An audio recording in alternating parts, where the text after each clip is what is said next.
You know what, Dad? You tell me when you feel I've gotten those oranges up the stairs, okay? Welcome to Watch Mojo. And today, we're looking at the times where the titular American dad had to face the consequences of his misguided deeds. Honestly, he might be almost as big a karma magnet as Roger. You can't touch me! I outrank you! Catch me, Dimitri! Number 10. Punched and restrained. There's no denying that Stan can be a prejudiced bonehead most of the time. When Francine acts as the surrogate mother for Greg and Terry's baby, he seemingly accepts them, only to steal their child to give her proper straight parents.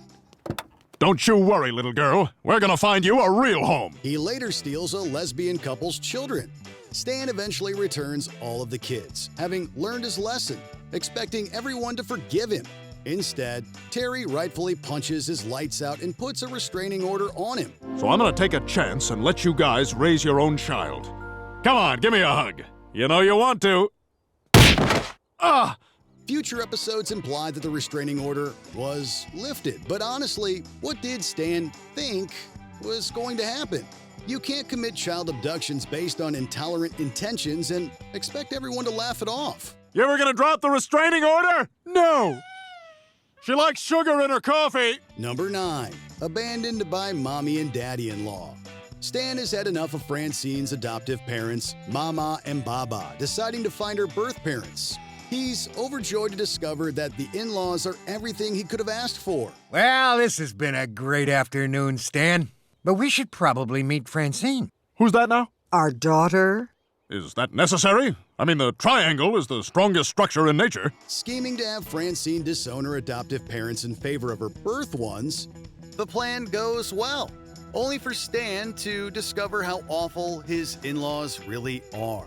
A fire breaks out, and they completely abandon Stan, only for Baba to rescue him despite all the grief he caused them. Francine is our smart daughter. We never have to worry about her. Plus, she married okay. At the end of the day, Stan learns to accept Francine's adoptive parents, knowing how much they genuinely love their daughter, if only his own parenting skills were as strong. The Lings are your real parents. I was wrong, Francine. They're good people. They would do anything for your happiness. Number 8. Like geeky father, like geeky son. For too long, Stan was convinced that his son Steve was born to be an athlete. One fateful day, Stan learns the horrible truth. Steve is a total nerd.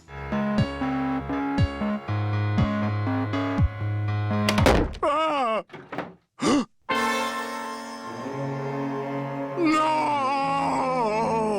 Rather than accept his son's differences, he tries to replace Steve, crushing the poor nerd's feelings. In an ironic twist, Stan ends up with a stress rash and braces, turning into the very thing he fears most, a geek. Agent Smith, could you tell us the location? The Securities and Exchange Commission. Very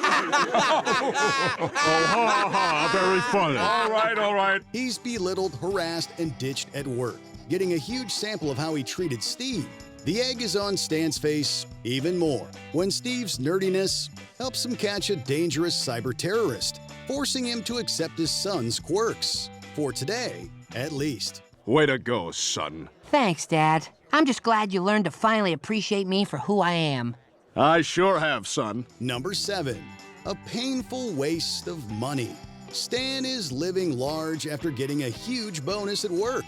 Naturally, instead of using it to support his family or help Francine finance her dream job, he starts blowing his cash on useless junk like a single rocket boot. Oh, what time is it? Time to kick it! Hit me! Francine manages to set up her dream shop, but Stan is not having any of that. He confronts her, only for his rocket boot to send him flying into a cactus store, where he gets hilariously injured in every worst way imaginable. Francine, this is unacceptable!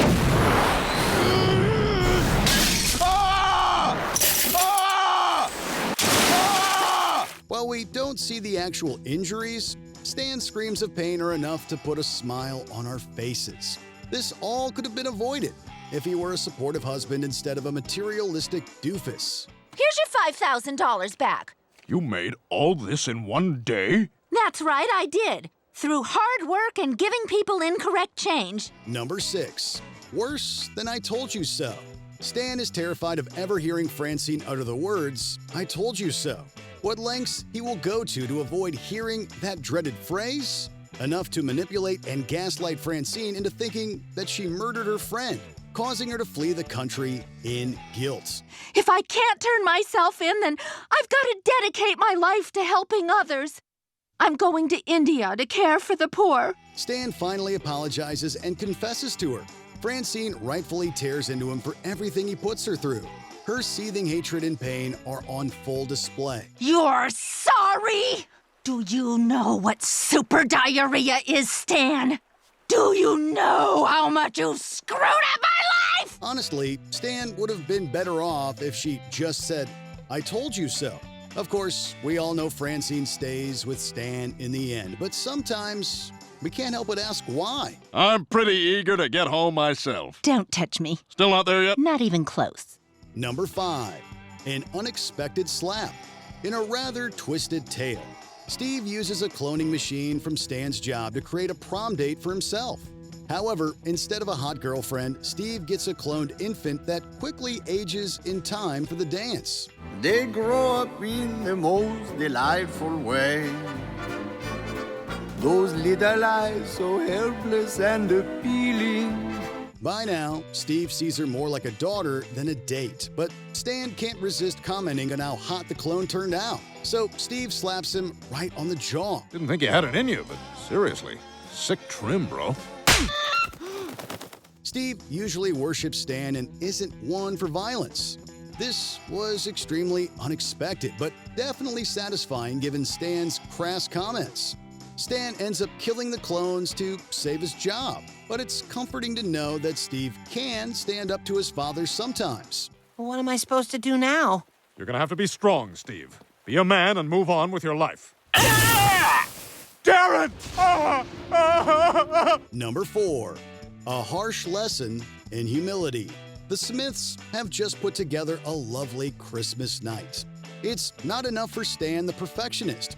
He takes his family out to the wilderness in search of a better Christmas tree, only to perish by said tree. Perfect amount of blood filling lungs. Wait, no, it's too much. Trapped in limbo, Stan desperately tries to bargain his way back to his family, to the point where he literally has God himself at gunpoint. Reluctantly, Stan accepts that he doesn't know best, and God rewards him for his humility by returning him to Earth, after shooting him in the head. But Stan, don't you ever pull a gun on me again! You can't point a gun at the big man upstairs and not expect some form of punishments. But at least Stan learned to appreciate his family's efforts a little more. It's perfect. Everything's perfect. You think so? I couldn't have done it better myself. Merry Christmas! Number 3. Klaus's long overdue payback. Of all the members in the Smith household, Klaus probably has it the worst. Not only did he lose his humanity, but he can bend over backwards to keep the house in order, and Stan still treats him as a two-bit goldfish. Wow, they don't treat you well. No wonder you're pissed at them. After some encouragement from Dick, one of Stan's disgruntled co-workers, Klaus finally takes a stand and takes over the house, having Stan arrested for trespassing. They're here for you. But it's my house! Not according to maritime law, it isn't. Considering how often he's been disrespected throughout the show, Klaus's rebellion was inevitable. Unfortunately, the only reason he finally pulled it off was because Dick tricked him into it, wanting revenge after Stan got him fired. Stan really needs to work on not making so many enemies. You burned down the house! Yes, but what I learned is it's not about the house. It's the people who make a home. Number 2. Daddy's Little Killer. Apparently, letting your daughter lead her own life is a huge no-no for Stan. To get Hayley on the path he wants for her, Stan activates a sleeper agent program that robs her of her free will. Agent Small Wonder activated. What are my orders? He lets the program run too long and Hayley goes full assassin mode, with Stan in her crosshairs. This isn't the first time that Hayley brought harm to Stan, but This time she fully committed to ending his life. He brought it all on himself. Miraculously, he makes it out alive in the end, hopefully learning not to brainwash his kids to appeal to his own vision for their future. Stan!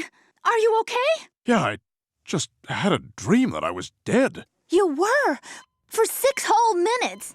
Before we continue, be sure to subscribe to our channel and ring the bell to get notified about our latest videos. You have the option to be notified for occasional videos or all of them. If you're on your phone, make sure you go into your settings and switch on notifications. Number 1. Getting the oranges up the stairs. Fearing that Steve might be too much of a wimp, how do you think Stan helps his son toughen up? Why? By dressing up as a punk and antagonizing him every day, naturally. You're a wimp, and you need a bully to toughen you up. Well, now you got one. Me. Now give me your lunch. Stop! Get off me! We can understand his intentions, but how is tormenting your child supposed to teach him anything other than to be afraid of his own father? What goes around comes around, and Steve gets into contact with Stan's childhood tormentor, Stelio Kontos, to give him a taste of his own medicine. Why do you care how I get those oranges up the stairs? I can pay someone to bring them up for me, just like I'm paying Stelio to kick your ass.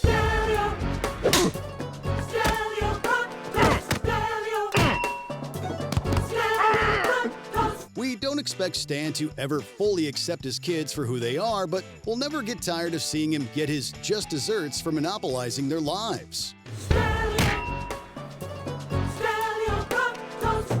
No, not the slider, Copita!